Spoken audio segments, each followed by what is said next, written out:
Hello everyone. आज हम अपनी पहली किताब पढ़ना स्टार्ट करेंगे जिसका नाम है period queens, which is written by Lucy Peach. और मैं इस पूरी बुक के सारे चैप्टर्स को कवर करूँगी one by one.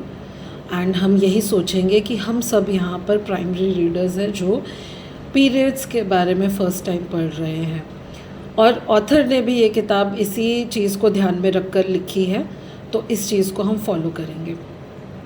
Lucy peach का जो फर्स्ट चैप्टर है, इस बुक का जो फर्स्ट चैप्टर है, उसका नाम है वेलकम।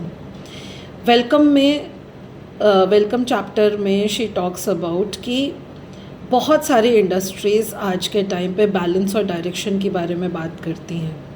वो बात करती हैं किस तरीके से हम अपने बॉडी के अंदर बैलेंस फाइंड आउट कर सकते हैं, कैसे एक डायरेक्शन प्राप्त कर सकते हैं जिससे कि हम एक हेल्दी सेल्फ में जा सकें। And she talks about the menstrual cycle. वो ये बात करती हैं कि कैसे सोलर पावर, विंड पावर या टाइडल पावर को हम लोगों ने चैनल कर लिया है to get maximum energy out of that. Similar thing goes with our menstrual power as well. So since we already know that we have power, it's time to balance it and give direction to it. Lucy कहती हैं कि एक ideal world में उन्हें ये किताब लिखने की ज़रूरत ही नहीं होती, बिकॉज़ ये एक कॉमन सेंस की बात होनी चाहिए थी। जैसे चेंजिंग सीजन्स की बात हो गई, नाइट और डे की बात हो, सोलर सिस्टम के आसपास कैसे घूमती है, ये बहुत ही नॉर्मल तरीके से हमें पता है। Similar thing should have happened with the menstrual wisdom, जो कि एक प्राइड के साथ ओपनली नॉर्मली एक पर्सन से दूसरे पर्सन यहाँ पर ट्रांसफ़र होनी चाहिए थी।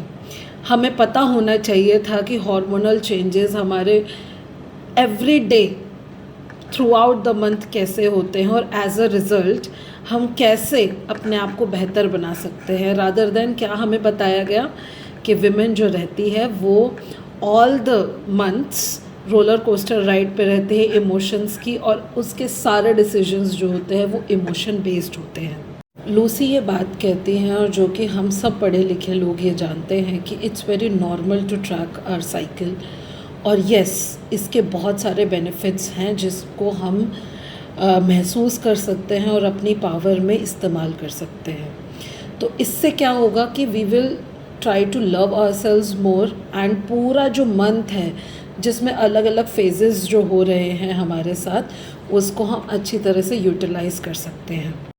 लूसी कहती है कि साइकिल के बारे में जानना सिर्फ विमेन के लिए ज़रूरी नहीं है, but also it's very important for the man, so that he can also find the balance. They can also understand what's happening in the human body, a woman's body, and then we can find balance, proper balance between masculine and feminine, and together we can start loving our bodies and we can start respecting our hormones. This books also talk about कि menstruation cycle को या menstrual cycle को cycle क्यों कहते हैं, there is a reason behind it. और it's not only about presence or absence of your period and how to manage it, it's more than that. हर महीने हमारी बॉडी 4 हार्मोनल फेजेस में travel करती है, और हर हार्मोनल फेज़ एक के बाद एक आता है जिसके अपने गिफ्ट्स हैं और इनके अलग अलग तरीके हैं जिससे हम अपने बारे में अलग अलग महसूस करते हैं। तो जैसे ही हम उनको प्रेडिक्ट करना स्टार्ट कर देंगे, हम उनके बारे में प्लान करना स्टार्ट करेंगे और उनको कैसे यूज़ करना है उन फेजेस को हमारे फ़ायदे के लिए, ये भी हम स्टार्ट कर पाएंगे। लूसी ये बात भी कहती हैं कि ऐसा नहीं बोल रहे हैं कि आपकी जो साइकिल है वो हमेशा आपको खुश रखेगी या it will surround your life with all the happiness और ऑल द स्पार्कलिंग डस्ट। ऐसा नहीं है। There will be a time जहाँ पे आपकी लाइफ आपको डिसअपॉइंट करेगी, because life goes like that, it's a undeniable fact.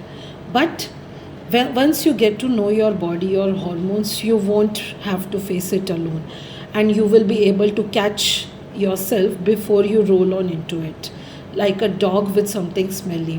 आप एक्सपर्ट बन जाएंगे अपने डिफरेंट टाइम्स ऑफ मंथ को लेकर, और जो हार्ड थिंग्स हमको लग रही थी वो हार्ड लगना बंद हो जाती है, बिकॉज आप समझने लगते हैं कि ये क्यों हो रहा है, कौन से फेज़ ऑफ लाइफ में, कौन से फेज़ ऑफ साइकिल में हैं आप, और also it helps your body because आपकी बॉडी एक कॉम्पस की तरह बन जाती है और हमेशा आपको एक बैलेंस प्रोवाइड करने के लिए हमेशा अवेलेबल रहती है। लूसी हमें एनकरेज करती है to stay with them because she is going to speak about her life, because she has experienced almost 300 cycles of her own and has years of experience as a health sexual educator and a human biology teacher and a period preacher.